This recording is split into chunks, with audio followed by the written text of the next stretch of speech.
If I can, let me call this meeting to order, if I can, of the Education Committee. Members, thank you for being here. Guests, thank you for being here. I will continue with my talk of my daily heroes. If you're an educator, raise your hand again for me. Raise your hand, educators. Y'all help me thank those people for the heroes they are in this state every day. So thank you, educators, for your effort and devoting your lives to our young folks. Let's go ahead and begin. Let me announce that what we are going to do, guests and members, that we are going to look at one bill today. That's House Bill 268. We are also going to hold this as a hearing only, so we will not take a vote on this today. So we're going to hear from the author of the bill and try to cover some ground with you, members. As you are aware, and I have provided with you since our meeting last week, a substitute with some of the changes that we heard from members that had signed up from different agencies and individuals, as well as more updates to this bill. And I want to commend all of those that are working so hard and the collaborative effort that I am seeing at trying to perfect this policy. So thank you to everyone in the room and the efforts that you're giving, and also with the attitude of the importance of school safety, not just from the agencies, but from the communities, from the sheriffs, from the DJJ, literally DOE. Everyone are contributing into perfecting this policy. Now, if I could, Chairman Dubnik, what's your number? There you go. And I ask you to open us in prayer. Thank you, Mr. Chairman. Let us pray. Lord God, we just thank you for this day that we're not promised, but that you have given us, Lord. We thank you for the calling to come here and serve the people of the great state of Georgia. Lord, we just pray that you would be with us in this time as we sit and listen. Give us wisdom. Give us your guidance and discernment just to make the best possible decisions that we can for those who we serve. Lord, we thank you for all the blessings of life. We ask that you be with us in all that we do. Give us traveling mercies as we go from this place. For it's in Christ's name we pray. Amen. Great. Thank you, Chairman. Let me state that as I have spoken before, our three goals, members: safety, number one. We're going to be talking a lot about that today. Literacy, number two, and then only great policy in that order. And let's continue to make that our goal and our focus. This meeting today, we'll need to discuss safety. Easily the most important thing we do down here this year, safety. So let's make sure that we get this right. I will tell you, just as I opened up in earlier on at one of our meetings, that we've got the wind at our back, and the wind is at our back because the team, everybody is working together and pulling in the same direction, trying to perfect this. So with that, I'm going to turn this over to you, Representative, and let you begin covering with the full committee. And by the way, excellent job in subcommittee with you and your presenters, and covering what I believe now is up to about a 62-page bill. So with that, we'll turn it over to you. Wait a minute. I think I got you on. There you go. Thank you, Chairman, everyone, members of the committee. This afternoon I have House Bill 268, and this is LC 492263S. As you all know, Bear County and the Appalachian community suffered an imaginable tragedy on September 4th, 2024. We lost 4 members of our community: beloved teachers Coach Ricky Aspinwall, educator Christina Irami, and our treasured students Mason Skirmerhorn and Christian Angulo. While our hearts remain heavy, various agencies and members of this legislature have been collaborating to draft measures aimed at preventing such tragedies in the future with the goal of ensuring that all of Georgia's schools are safe places for learning and growth. Now, House Bill 268, first off, codifies the definition of a student's critical record and requires that transferring students' entire academic and disciplinary record to be sent to the receiving school system within 5 days. When the record is initially requested, the student is conditionally enrolled at the time of the request is submitted, and if the records are not provided within 5 days, that student would either have the option to go under a screening assessment, or after a Townsend amendment from subcommittee, would be conditionally enrolled in remote learning until such time that the records are received from the receiving school.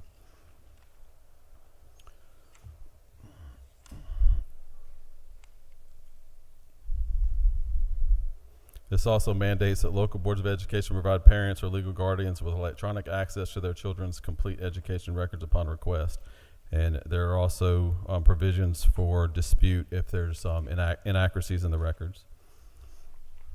Another large component of the bill is the structured multidisciplinary process to identify, assess, and mitigate potential threats while supporting the safety and well-being of the students.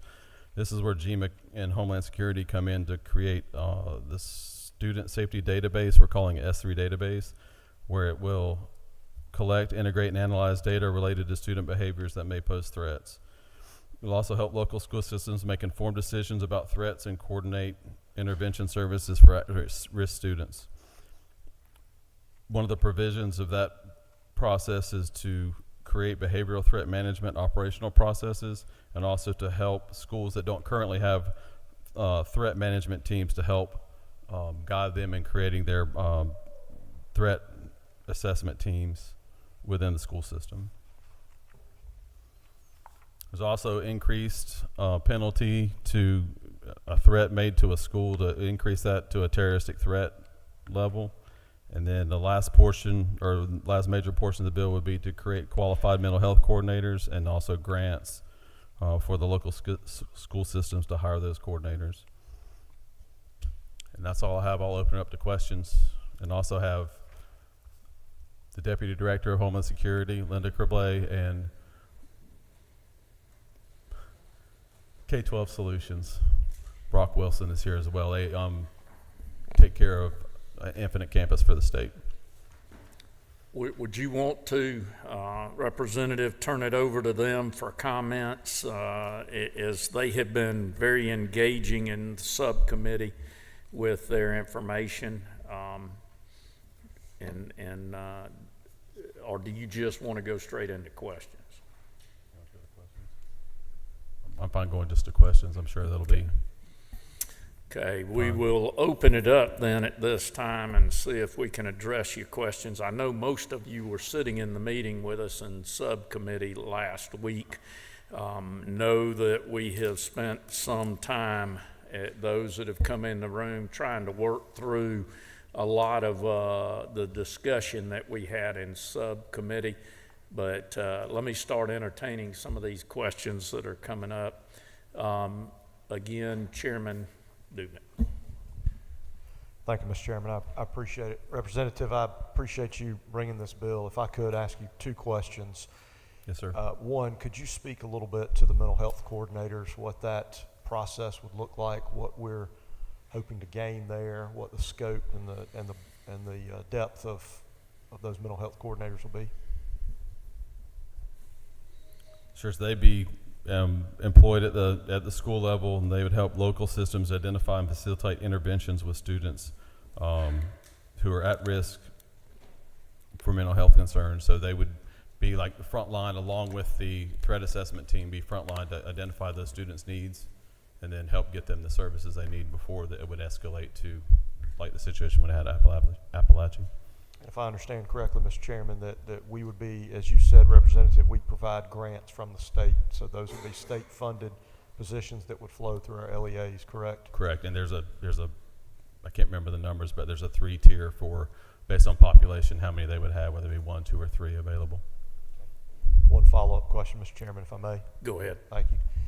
So I want to just understand, and if you could speak about a little bit of a made-up scenario here. We're dealing with a very serious subject, and I'm not trying to make light of that or offer the kids will be kids kind of scenario, but Sure. how does this, I've had constituents reach out and say, whether it's a fourth grader pulling the fire alarm or a sixth grader trying to report on a fellow student that maybe they got mad at for some reason. I mean, what happens in a scenario where a child is identified and maybe, you know, there wasn't a terroristic threat, it wasn't them that was responsible, they weren't threatening to do anything but pull the fire alarm. I mean, how does this bill address scenarios like that? What would our local school systems have the authority to do or not to do? Well, I don't think if it wouldn't rise to the level of a threat or not considered to be an actual threat, I think there'd be redirection at the school level, and if it wasn't validated as a credible threat to the school or an individual at the school, then it would stay there at the school system. It wouldn't be escalation to law enforcement or to the S3 database or anything like that. Great. And I'm impressed, the LEA, you've got the education terminology going well, Mr. Chairman. So I think Representative Glaze, I believe you were next on the button there. Yes, I just wanted to say thank you, Chairman, for getting the language in on 1456 in reference to the IEP and the Section 504, having a member from that individualized education program to be a part of the team. They won't actually assess and make the final decision, but they will give information on a student that they're familiar with, and probably could give and provide more opportunity to understand if this is normal behavior due to a psychological issue. So I'm glad to see that this language got put in the bill. Great. Yes, ma'am. Representative Howard. Thank you, Mr. Chairman, and thank the representative for the bill. I had a chance to watch the subcommittee hearing last night, and a lot of details were pointed out.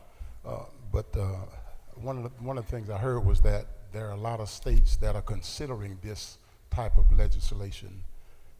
Are there any states that have enacted this where we can have a model of some evidence that it will work with all the moving parts? I don't think anybody's fully implemented something like this. I think we've got North Carolina, I believe, is implementing the student record side of this right now. You say Vermont and Hawaii? Delaware and Hawaii, I believe, are also implementing their student record side of this right now. Follow up, Mr. Yes, Chairman. go ahead. The second part of this, based on data from past school violence shootings, is there any evidence that if this law was enacted, say 10 years ago, would have prevented any of those incidents? You want to speak to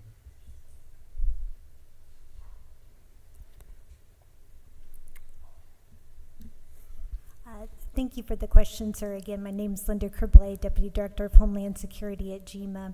So I would answer that question forward-facing. What we aim to do is to create a system so that these type of events don't happen in the future. These kind of mass casualty events, school shootings, have been happening in our country for 20 plus years. And every single time one of them happens, the media comes in and after action reports happen, and the same conclusion occurs again and again.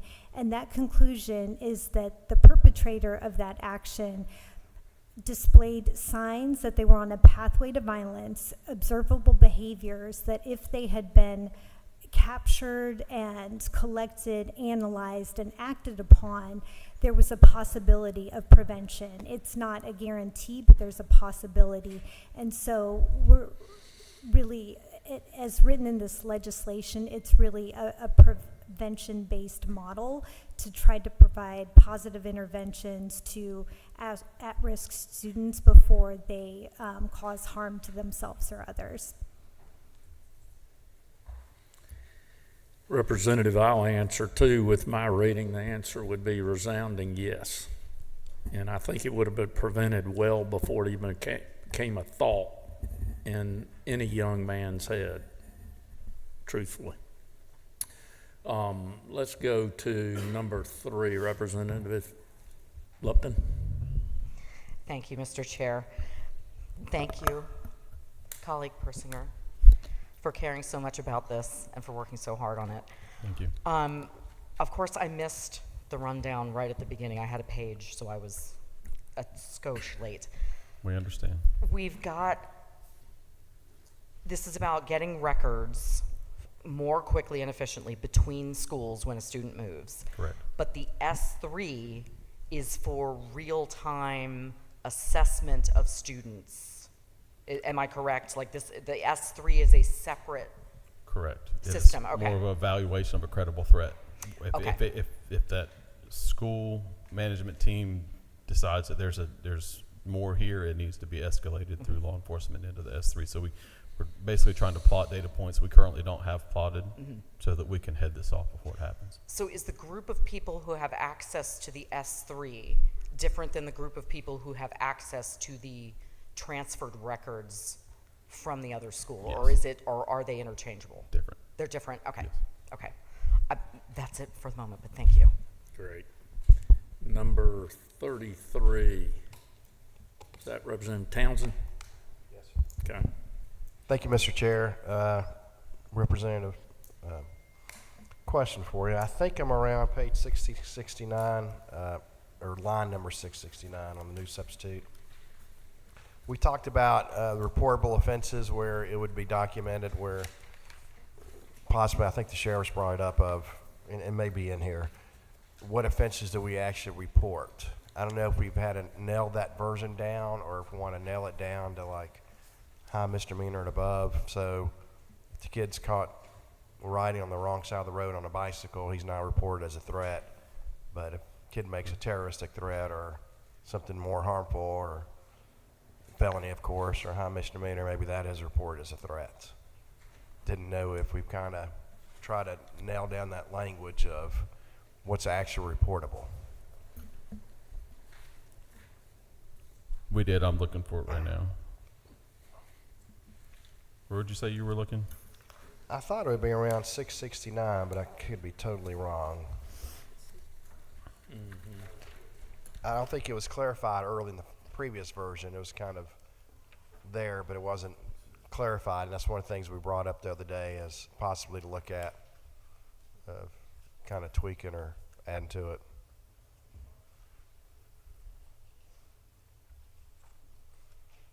And so if you already have it in here, I wouldn't suggest we touch it at all, but if we don't have it defined yet, then that may be something we do. We did significantly narrow the scope and define it as credible threat. Okay. Yeah, that's going to be definition of official encounter on page 26, 669, 674. Yep, you were right.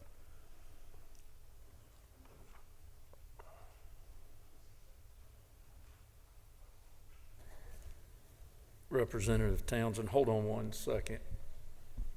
Did you give us a line number? The clarification appears starting in line 672, I believe, or at the end of line 671. Yeah, so 672 reads, provided that such interaction is directly related to a credible report or other credible information that such school-age youth had threatened the death of or serious injury to one or more individuals who are or will likely be within the school. Okay. Is that specific enough, we think, legal-wise, and the school officials will understand that, of what has to be reported, so there's no misunderstandings? What Jackson County may say this is the case, and then Glenn County would differ, and they would report it differently. You would want to make sure all parts of the state report it the same way. So I was just wondering if that's specific enough. And that may be a law enforcement question for GMA. I don't know. That's more of a law enforcement thing than an educational thing. There was discussion on that as we were making change there, and we feel that is targeted enough, but not overbroad. So yes, we feel good about the language that we have been able to put in there, and most of all of that has also been discussed with our sheriffs and our law enforcement groups. Do we have, if I can ask another question, do we have enough leeway if we find out that's not enough where GMA or somebody else can kind of set policy within this criteria?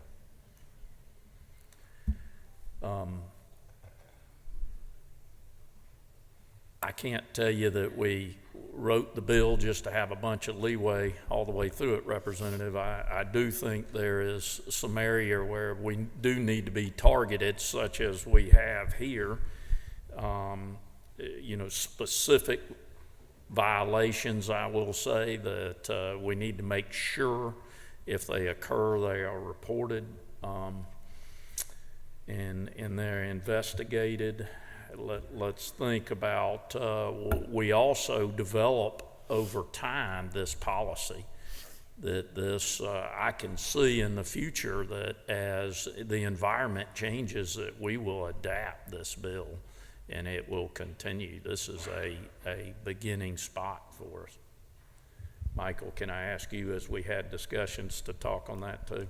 Yes, Mr. Chairman, perhaps one interpretation of the question is whether there would be some benefit in including some criteria related to a misdemeanor or a felony arrest to provide something more of an objective trigger. I think the conversation basically resulted that could result in some perverse incentive to not charge in order to not have to file this report. So the language was drafted so that if there was a credible report or other credible information related to a school-related threat that law enforcement were responding to, either as part of an investigation or to enforce the law, that would trigger the reporting requirement regardless if it resulted in an arrest or not. Okay, thank you. Number 26, Representative Adenia, is that you? Or? Thank you, Mr. Chairman.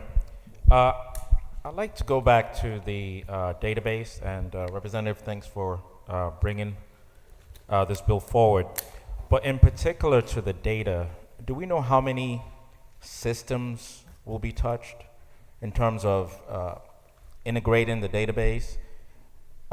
Do we know what the data elements to determine the behavioral threat assessment indicators, so that we're not touching any other data that could be intrusive per se, or passing judgment based on religion, sex, or any other criteria, but just truly dealing with the threat assessment? Do we know what kind of data elements and then how many systems will be impacted when they pull this data together?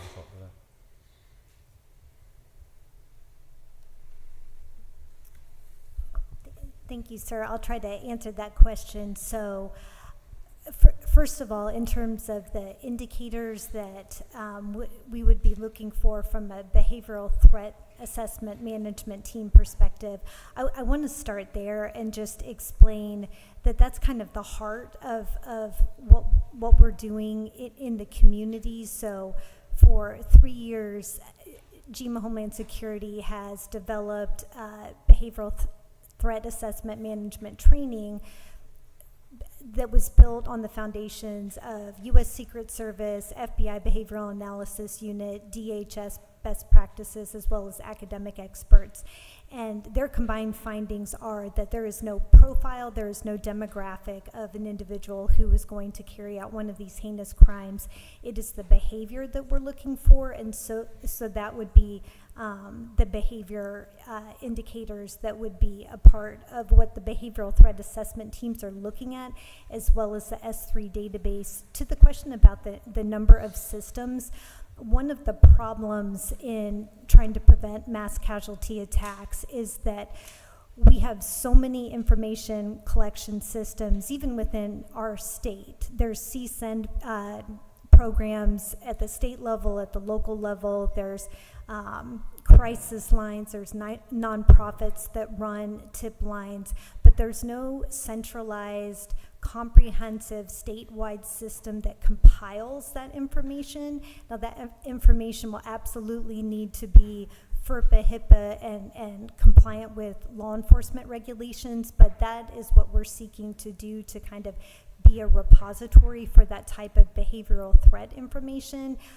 that's not tied to an educational record. It's not an active criminal investigation. It's that for those indicators that are under the radar that are so often ignored, a way to organize them so they're available to our behavioral threat assessment teams in the counties. Just a follow-up question, Yes. Mr. Chair. So my understanding, based on what you're saying, is that data will sit in a central repository.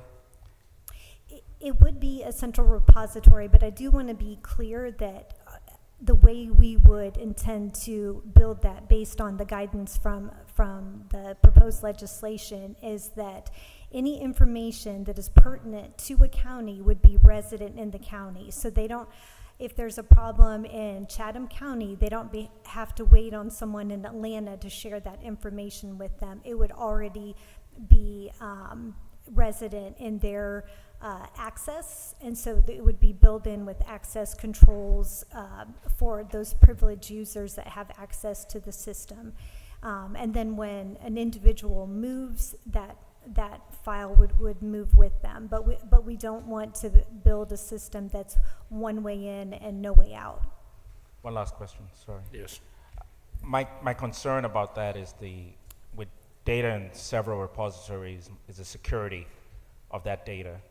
So I would think, and I say this way because I have experience in this area of database development and understanding. In terms of reporting, couldn't the reporting be by school, where they report remotely from the centralized database? Because when you start dispersing data in different places, the integrity of that data could be impacted.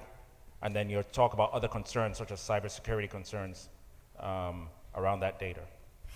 That is an excellent question, sir, and it was something that we grappled with when we were asked about what the system would look like, and it's already in the legislation, but the database would have to meet the FBI's Criminal Justice Information System standard, the CJIS system. Not to say there's never a problem with CJIS systems, but they are not as leaky as other kind of databases. And even though this is not a criminal database, we want to have it adhere to those standards so that it's the best of the best in terms of cybersecurity and access controls. And I do want to touch on another point. The BTAM teams that would exist in counties, those individuals would be selected by their communities, and it could be a small group, it could be a larger group. I can think of some counties in the state that have a wide variety of disciplines on that team to provide their perspective, but the number of people with access to that S3 system would be small, and they would be vetted people, and it would be protected again from the educational record, and there's provisions in the proposed legislation that would provide protections and fines for misuse of the database. Thank you. Thank you.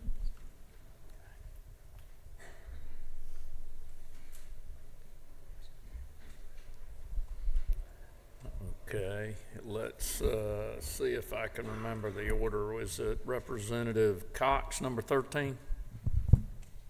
Yes, thank you. Page 56, line 1449. Upon the availability of a statewide behavioral threat management operational process, all threat management teams shall use the operational process. Questions? Who's creating it? When will this be available? And what are some of the ideas on what this operational process will be? Said 1469. 1449 and 1450, page 56. Statewide behavioral threat management operational process. Just details on what that is. I believe we updated the date to GEMA would have their framework done by July 1 of 26, and then the schools would implement January 1, 27. Who's creating and what are some of the ideas on the process? GEMA would be in charge, Homeland Security would be in charge of creating that, but it would be input from behavioral health, sheriff's group, police chief's group, who else? There's DJJ, everybody that's listed in the front side of the bill. Okay. So do you have any ideas or details from a GEMA perspective? Is that something you could elaborate on maybe a little? Ask that again, Representative Cox. Could she elaborate on some of the ideas of what that process would look like from a GEMA perspective? Well, absolutely. So we already have behavioral threat assessment training available, indicators available, but to the representative's point, we want this to be an interactive process. There's a lot of people, we did not invent BTAM within GEMA.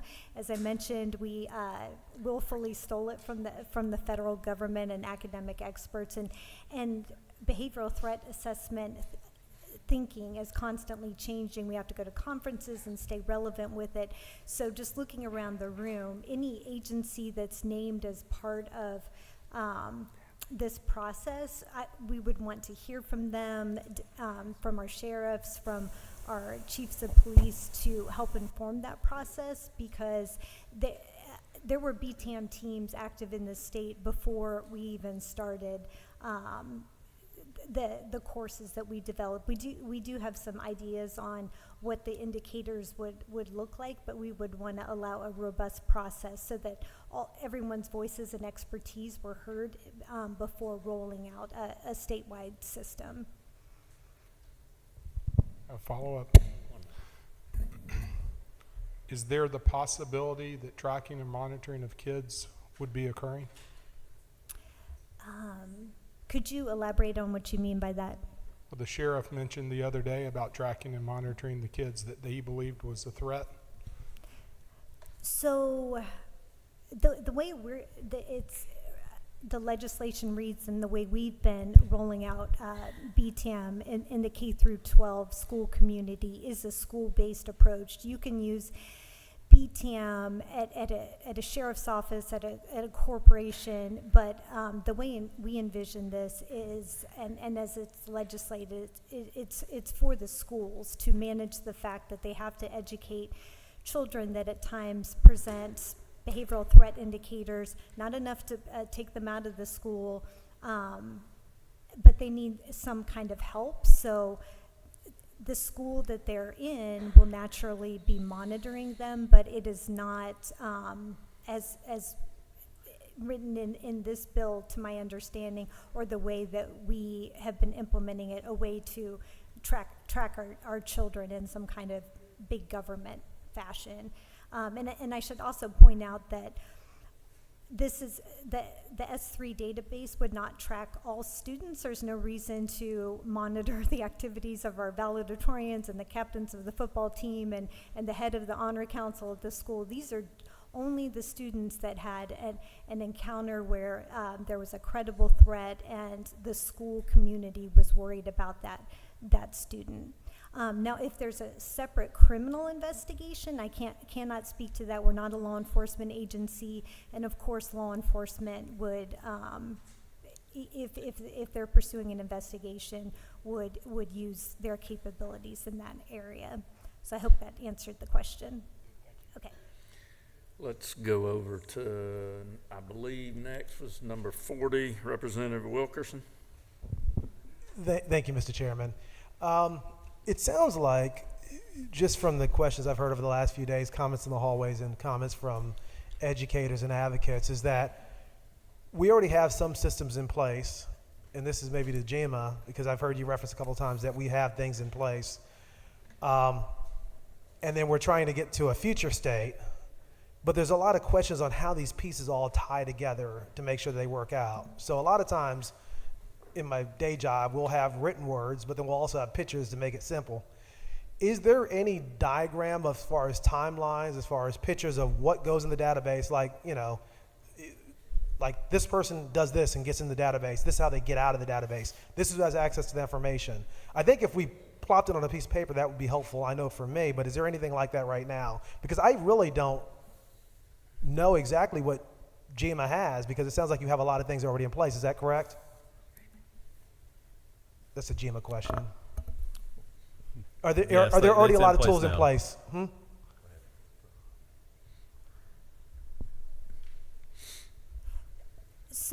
So right now, as I understand your question, we do have access to some information on school threats.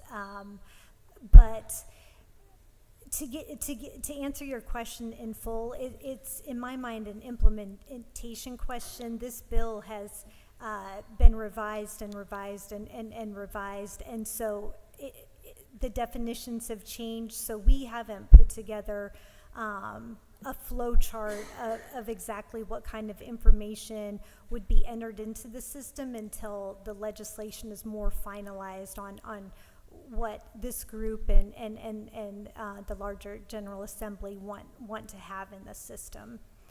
So we have an idea of it, but certainly if a kid says in the middle of, makes a threat that I'm going to blow up the school tomorrow, well, that is going to be, that's not a gray area. That's something that people are going to look into right away. But there's other sorts of information that may or may not go in depending on how this legislation is finalized. I'm not trying to dodge the question there. I'm just trying to be honest that some of these issues are going to have to be conversations with our partners here that are in the room, with the Sheriff's Association, DJJ, Department of Education, about what constitutes an appropriate record. And to the first part of your question about multiple databases, there are multiple databases in the state, but student information records, that's a child's education record. That is tied to what gets them into college, what gets them scholarships. We don't want to blemish that record with this kind of information. And then there's criminal databases that exist, but this information is kind of what lies in between discipline and someone breaking an actual law that could be there could be legal action taken straight away. And just some practical examples are, that a student that's perennially drawing disturbing pictures of taking, a gun at school and looking like they're shooting up students, that would be something, a piece that a behavioral threat assessment team at a school would want to look at and say, hey, let's talk about this as a group, and then if we decide that that's a larger problem and we're really concerned about this kid, we as our community will raise that up to S3. So I hope that helps answer your question. I know it's not 100%, but It gives me clarification, I guess, as far as where we are right now, because I think of this as this bill kind of being like pieces of a puzzle. We're putting the puzzle together, but I would feel more comfortable voting on what I know what the puzzle looks like. Right now, it does not sound that we have a clear idea what that puzzle looks like. We have a lot of pieces that may come together to look like something that we want, or it may come to be something that we don't. And I just am concerned that I will get a parent call me in 2 years and say, my son cannot get into college or is being marked because they're in this database with information that we don't know how they got in there or got out. So that's why I said I'm just being cautious with that. I appreciate you giving some insight. Well, thank you, sir. And I love that analogy of pieces of the puzzle, because as many of these pieces as we can get, we will take. I just can't guarantee you right now what information different agencies are going to share with us, but as much of that information that we can get and put together, even if it's a partial picture and the puzzle is only 75% complete, that's a lot better than only having one piece of the puzzle. And I do want to clarify that in conversations about this database, we wanted it separate from the educational record. So that it would follow the student, but only with people with access to S3. There would be nothing that a teacher could see in the Infinite Campus database or the other student information systems that would mark them as a problem kid. We absolutely do not want that for our children.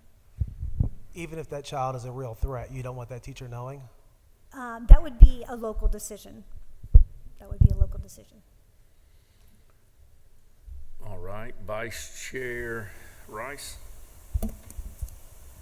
Thank you, Chairman. And thank you once again. I just want to tell you that this is just such a comprehensive plan. I can't imagine the difficulty when you're looking at doing it with the goal we all have is for every school to be safe. And to do that from an educator perspective, administrative perspective, parent perspective, and student perspective is a daunting task, and I feel like you've done a wonderful job on that, and I really do appreciate that. I do want to ask for just a little clarity on my part on page 11 on the 3 levels of the qualified health mental health coordinator. I read that they are qualified based on the code set forth for this grant. Can you clarify to me what the qualifications, is this a certification requirement, or are we going to have training for these coordinators, like a universal training that's congruent across the state? Yeah, I think Department of Behavioral Health is going to help establish guidelines for who can qualify for that, and if there's any crossover from different like counselors, psychologists, and all that. That'll be part of all these memorandums and agreements between the agencies of who can do that, and then you see the breakdown based on population on how many they would get per system. Okay, thank you very much. Floor Leader Wade.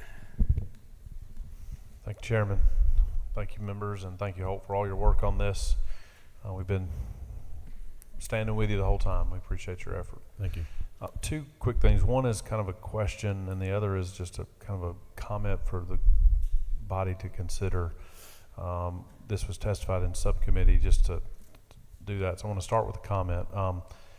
When we passed the Safe Schools Act, there was a requirement for school systems to do, intruder alert drills, as well as update and share their safety plans through a secure portal with GMA. And it was testified that we don't have 100% participation in that. And I'm not picking on schools. They got a lot going on. Superintendents change, principals change, school safety officers change. But we don't have 100% participation in that. So it gives me pause as to what is going to be a determinant that they are going to adhere to this and be able to do it quickly. Do I think that all teachers in all schools want to keep kids safe? Yes, I do. But they still haven't complied with something much more simple in my mind as far as a task. So I'm just concerned that we need to figure out a way to encourage our education partners in our communities to comply with that existing code section so that we can, because that's a component of that puzzle that's very important. It was kind of the first step, obviously before the incident that happened this fall. So I just want to share that with the committee that we need to make sure that we encourage those folks to be in compliance.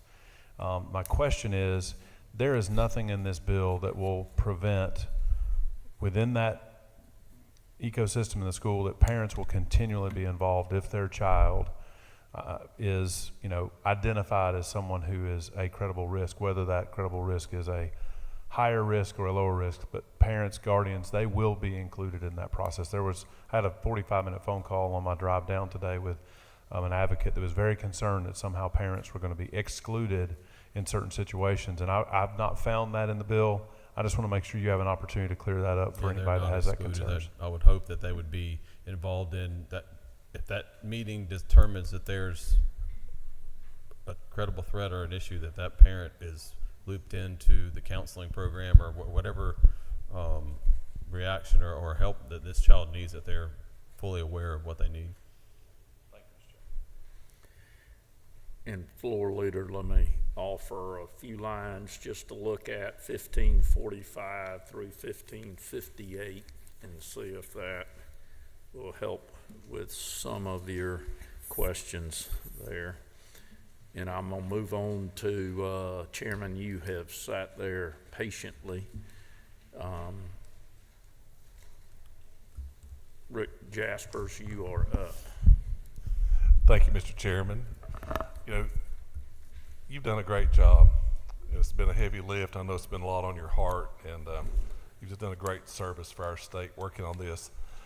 My question sort of follows up what we did in the subcommittee the other day. You know, we have GCIC, which is our crime. It's how we keep track of criminals and all that kind of good stuff. And the penalty for unauthorized access to that is severe. I mean, it's real. And I kind of look through here, and I don't see, and it's something to work on, maybe a penalty for unauthorized access and use of this material or information that people are looking at. It may be in there. It is. And because it's very sensitive, and I think as a member said a minute ago, it's life-changing, life-altering if this were to be leaked out. And I just didn't see it.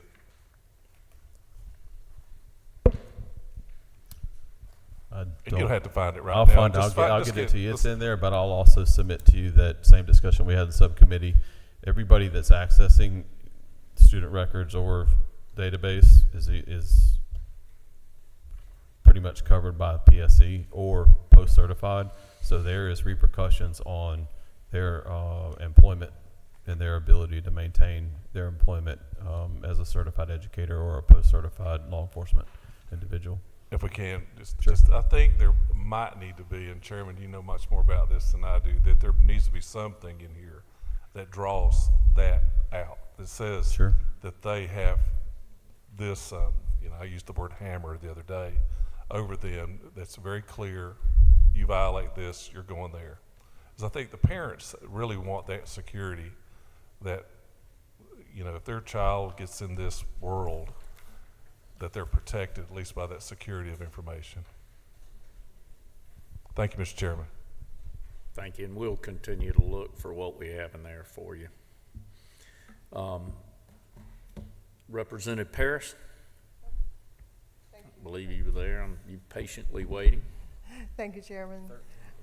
Just had two things, if I may. And I think this one might just be a cleanup. On page 27, 682, line 682, any person taking action pursuant to Code Section 20-2-699 shall report the matter and the disposition made by him or her of the child to a school official of the public or private school in which such child is currently enrolled or would be enrolled by virtue. That doesn't really make sense to me when I read it. Shall report the matter and the disposition made by him or her of the child to. There's some kind of cleanup there, I think, needs to happen.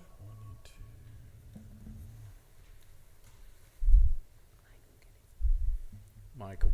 I don't understand it. I think that can stand from some cleanup, Mr. Chairman. If there's going to be another substitute or an opportunity to amend and another hearing, that's something that we can clean up. I don't disagree with the representative that's not our best drafting. Okay, let us address that. Yeah. Representative Paris, good comment. We'll work with Legislative Council on that. Okay. And secondly, children with special needs and developmental disabilities, IEPs, have we addressed how they will be affected? We have section 21, page 57. That might not be Thank you, quite Chair. the right Can you give a page number? I think it's 57. Hold on.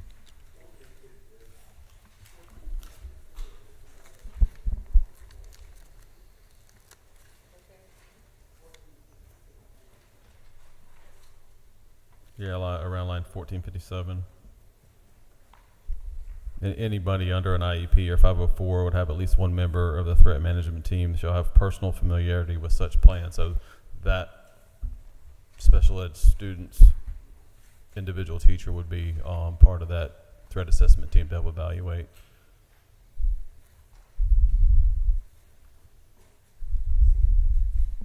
Thank you. Thank you, Chairman. Thank you, sir, for your work. Okay. Representative Jaspers, look at lines 1318 through 1320, and then let me get you on there for a second. Let's revert back to you. Thank you for your fine coworker up there, Miss Courtney, showed that Yes. to me. Just one thing, that I want to draw back, that only covers the S3 group. I guess I'm thinking about all these other little, we're creating at least 3 groups that are going to be delving into children's, students' information. I don't know if we need to, I like what's in 1318. Should that be in other sections too, to reinforce the security we like around students' information? Okay, we'll take that into consideration too. Thank you. Thank you.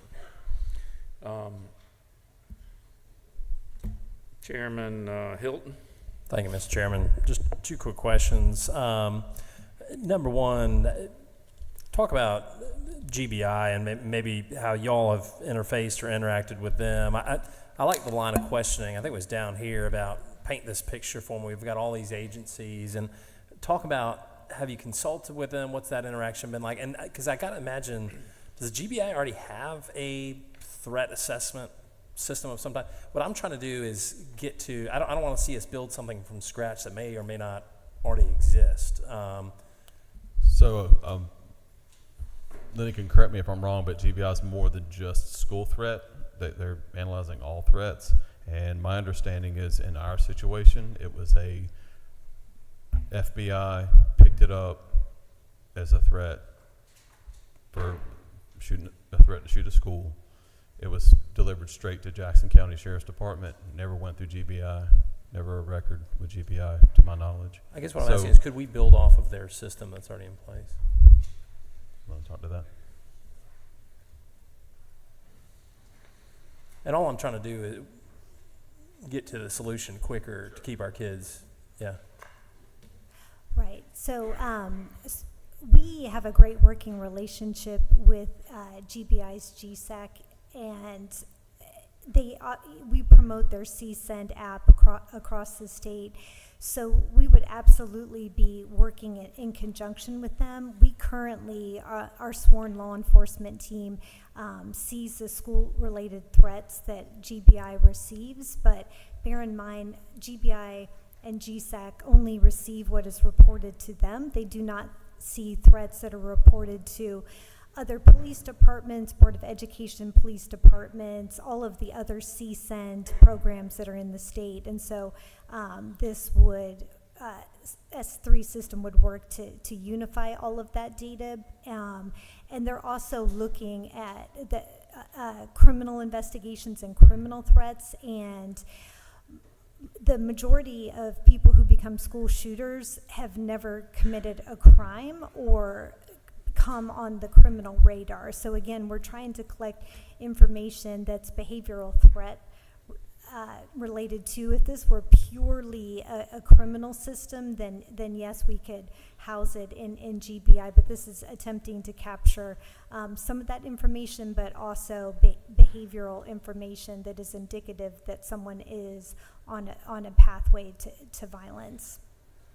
And can you speak to, over the weekend I got emails from both sides, the common theme of attack seemed to be, on one side this is big brother, big government, and on the other side it was kind of profiling, similar sort of argument I guess, but can you speak, and I know both of those concerns kind of came up in our subcommittee hearing, can you speak more directly to those concerns and how you view that, and maybe the bill author as well?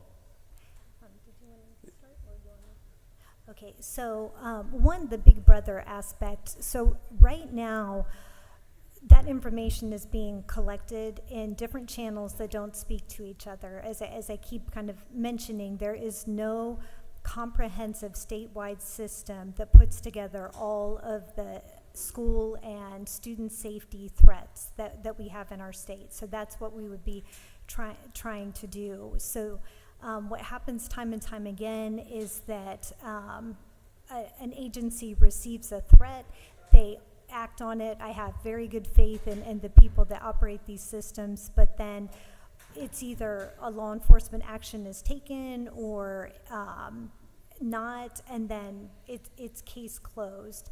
So the children that present these problems would benefit from a longer term look. And again, this is a prevention-based system. The goal of it is to provide positive interventions for these children before it's too late for them. So I touched on the Big Brother aspect.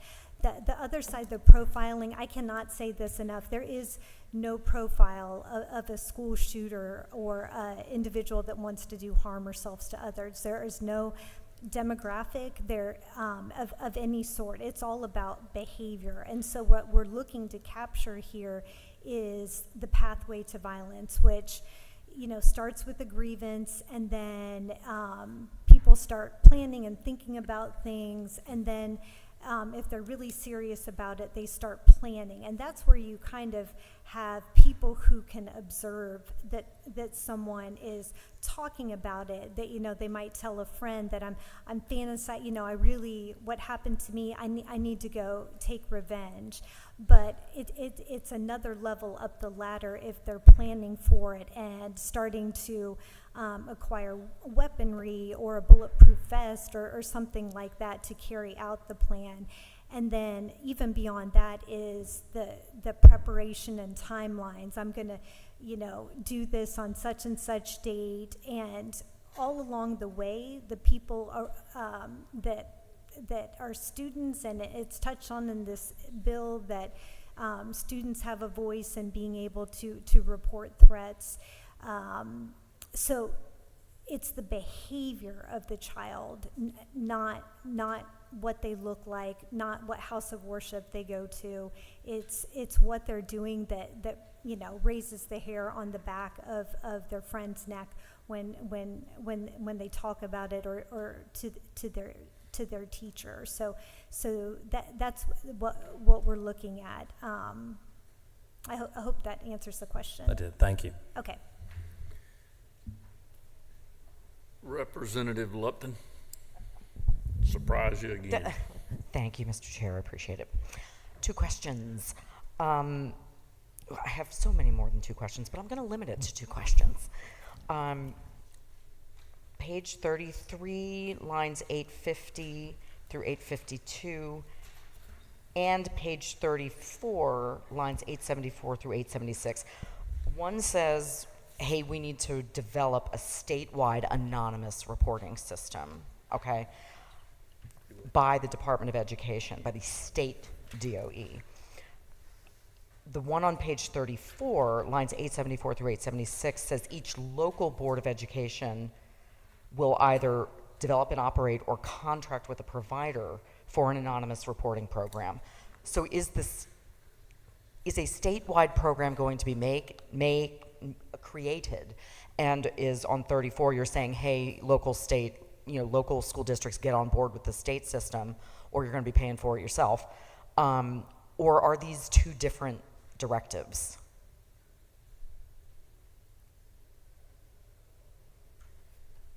Should be one directive. Yeah. Okay. I just wasn't sure, since it was telling the local folks to do it and that the state BOE was going to do it.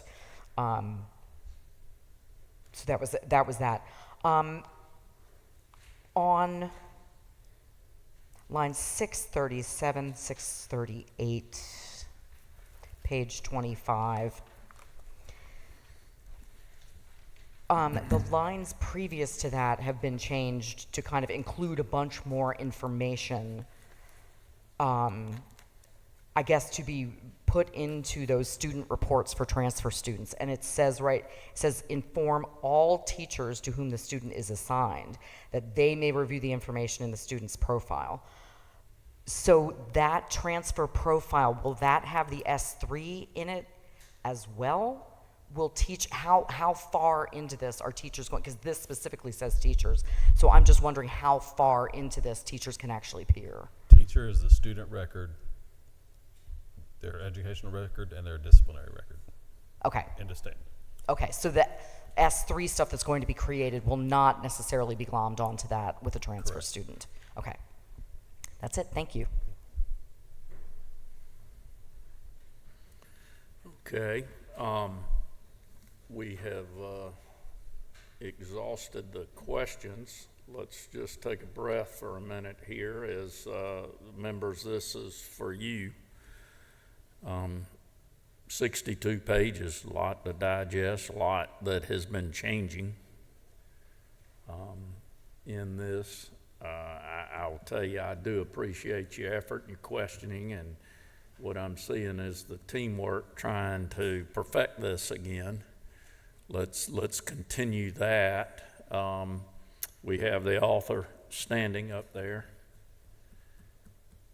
Do you have any other comments or closing statements you want to have, or do you want to let any of your guests speak in closing?